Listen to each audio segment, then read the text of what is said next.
Santo e bondoso Deus, graças te damos, Senhor, pela tua bondade.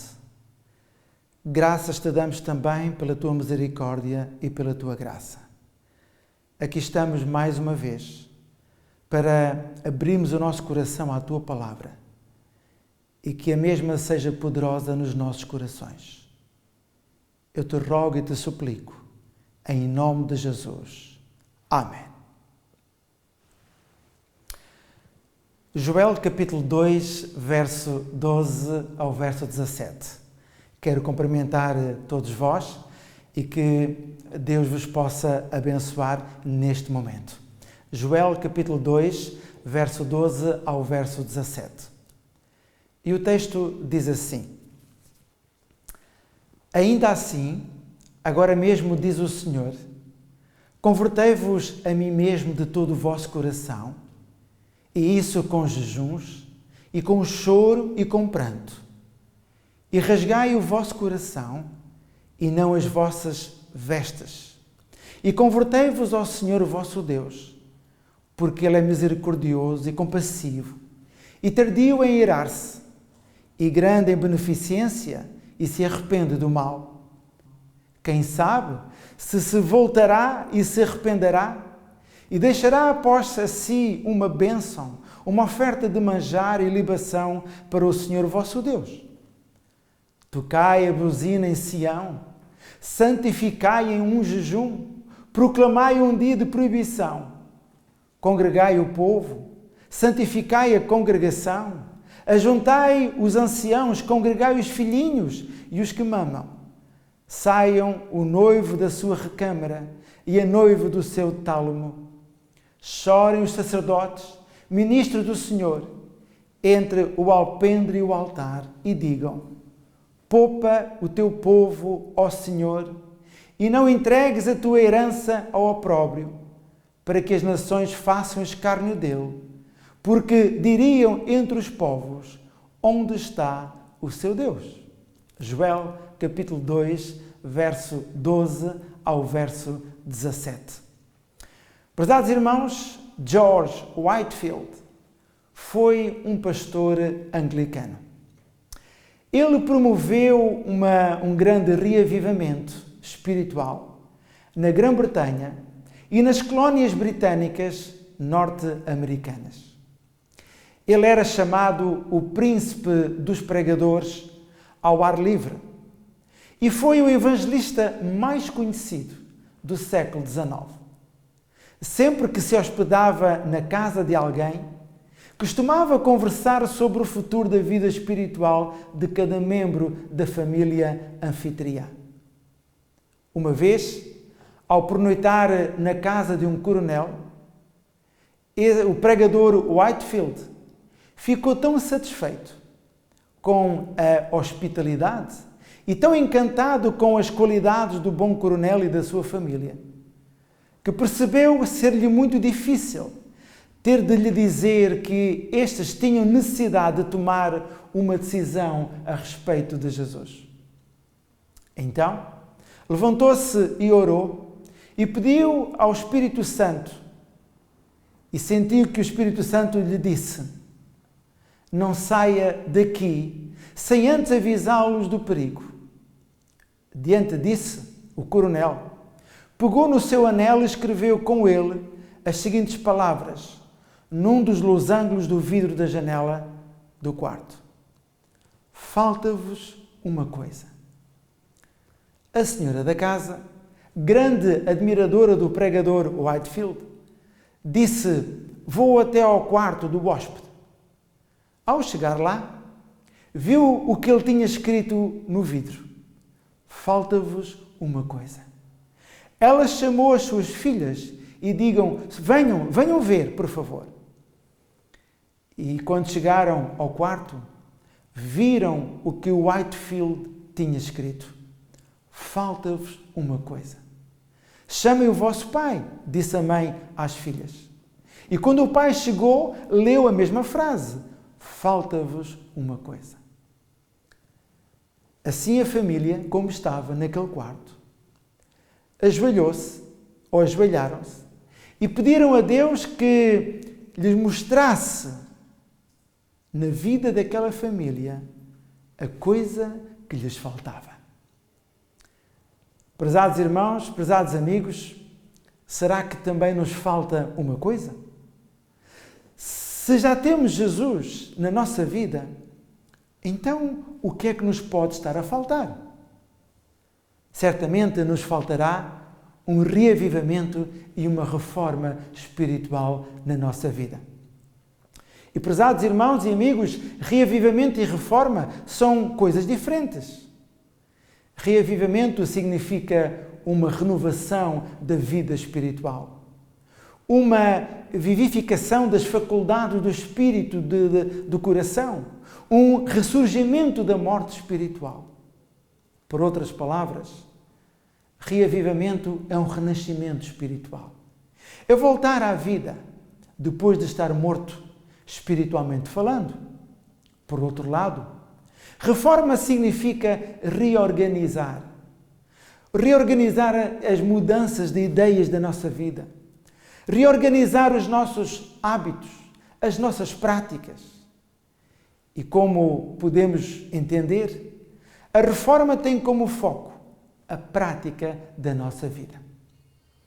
Para sermos didáticos e claros, podemos dizer que o reavivamento acontece internamente, enquanto que a reforma acontece externamente. Graças a uma mudança interna, é então possível uma autêntica mudança externa. Ambas por obra, certamente, do Espírito Santo e não por obra de nós próprios. E podemos voltar a ler Joel capítulo 2, verso 12.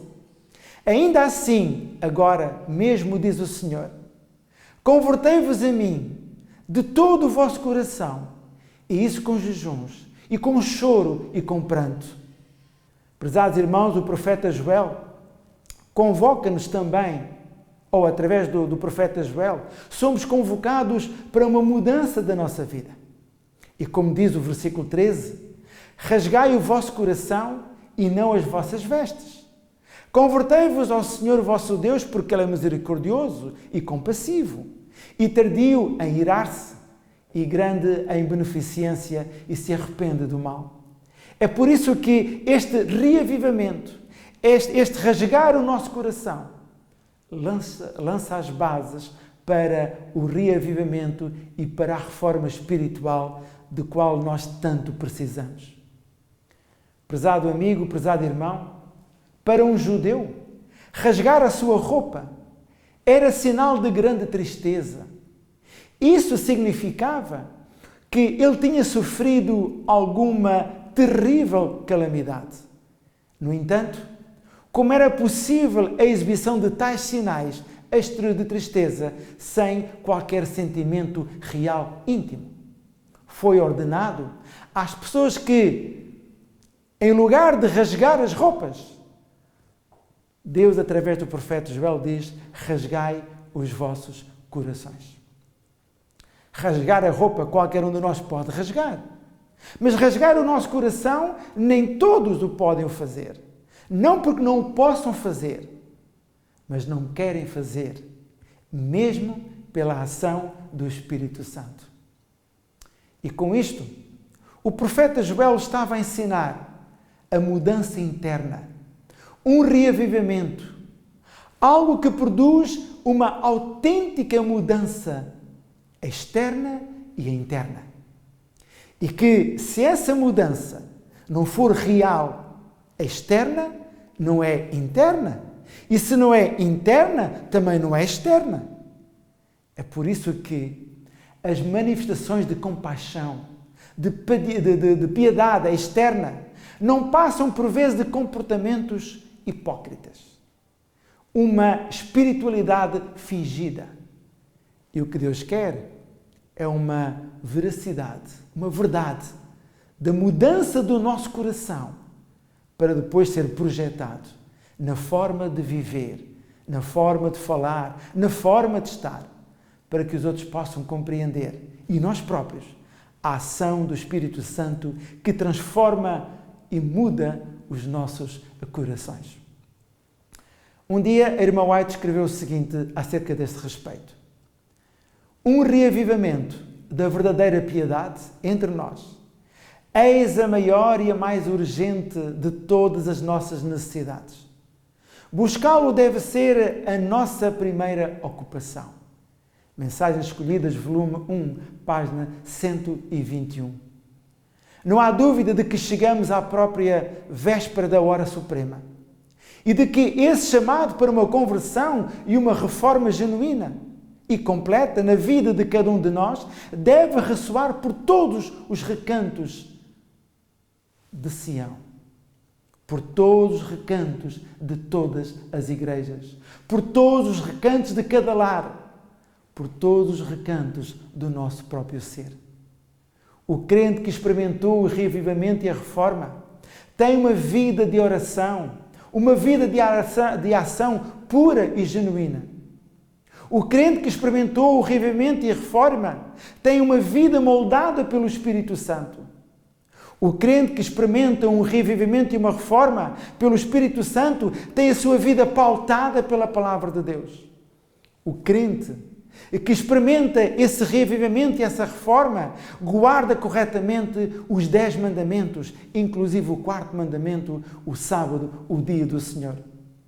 O crente que experimenta esse reavivamento e a reforma é fiel nos seus dízimos e nas suas ofertas. O crente que experimentou o reavivamento e a reforma dá valor à sua saúde física. O crente que experimentou o reavivamento e a reforma realiza o seu culto pessoal e familiar de uma forma diária. O crente que experimentou o reavivamento e a reforma não se envolve com as práticas do mundo. Esse crente que experimenta o reavivamento e a reforma é diferente na sua maneira de se apresentar, na sua indumentária. O crente que experimentou o reavivamento e a reforma está disposto a uma vida de renúncia e tem um compromisso com Cristo, com a Igreja. Um compromisso de pregar o Evangelho a todo o mundo. Um compromisso de desejar que Cristo fale ao seu coração para viver esse compromisso de uma forma poderosa nesta vida. Prezado irmão, podemos ler Apocalipse capítulo 3, verso 14 a 16. Apocalipse capítulo 3, verso 14 ao verso 16. E o anjo da igreja que está em Laodiceia escreve: isto diz o Amém, a testemunha fiel e verdadeira, o princípio da criação de Deus. Eu sei as tuas obras, que nem és frio nem quente. Tomara que fosses frio ou quente. Assim, porque és morno e não és frio nem quente, vomitar-te-ei da minha boca. Apocalipse capítulo 3, do verso 14 ao verso 16. Prezado irmão, na verdade, o reavivamento e a reforma é um regresso às origens. Esse reavivamento e a reforma lembra-nos que é essencial na nossa vida essa mudança, não exterior, mas e a mudança interior. E nós podemos também podemos sentir que nos falta alguma coisa, como a ilustração no início desta mensagem. Falta-nos alguma coisa. E sabem o que é que nos falta, prezado irmão? Falta esse reavivamento e essa reforma na nossa vida. Falta-nos submeter a Deus a nossa vida completa. Falta-nos pedir ao Senhor que opere em nós essa mudança. Falta-nos que deixemos de rasgar as nossas roupas exteriores e que permitamos que o Espírito Santo rasgue o nosso coração interior, para que haja uma mudança verdadeira da nossa vida, para que haja o fruto do Espírito a crescer em todo o nosso ser e que a nossa vida continue a ser um exemplo para aqueles que estão à nossa volta. Prezado amigo, prezado irmão, será que ainda lhe falta uma coisa? Será que tem a necessidade daquilo que lhe falta? Será que sente a necessidade de ser completado pela presença do Espírito Santo? A sua palavra, a palavra de Deus, preenche todo o nosso ser. e nos capacita para podermos viver na presença de Deus e trazer aos outros as boas novas da justiça e dos juízos de Deus. Que Deus o abençoe, ou que Deus nos abençoe, para que não nos falte nada na nossa vida. O Senhor põe tudo à nossa disposição. Agora temos que ir à procura. Temos que encontrar o que nos falta. Através do Espírito Santo, vamos obter a resposta. Falta-nos um reavivamento e uma reforma genuína. Um poder espiritual. O poder de Cristo, do Espírito Santo, para continuar a transformar o nosso coração. Que Deus o abençoe e que Deus esteja com cada um de vós. É o meu desejo e a minha oração. Amém. Pai Santo, como é bom, Senhor, poder compreender que Tu nos chamas a cada um de nós para vivermos debaixo da Tua graça e nos fazes compreender que ainda nos pode faltar muitas coisas na nossa vida. Mas há uma que é mais importante: o reavivamento e a reforma.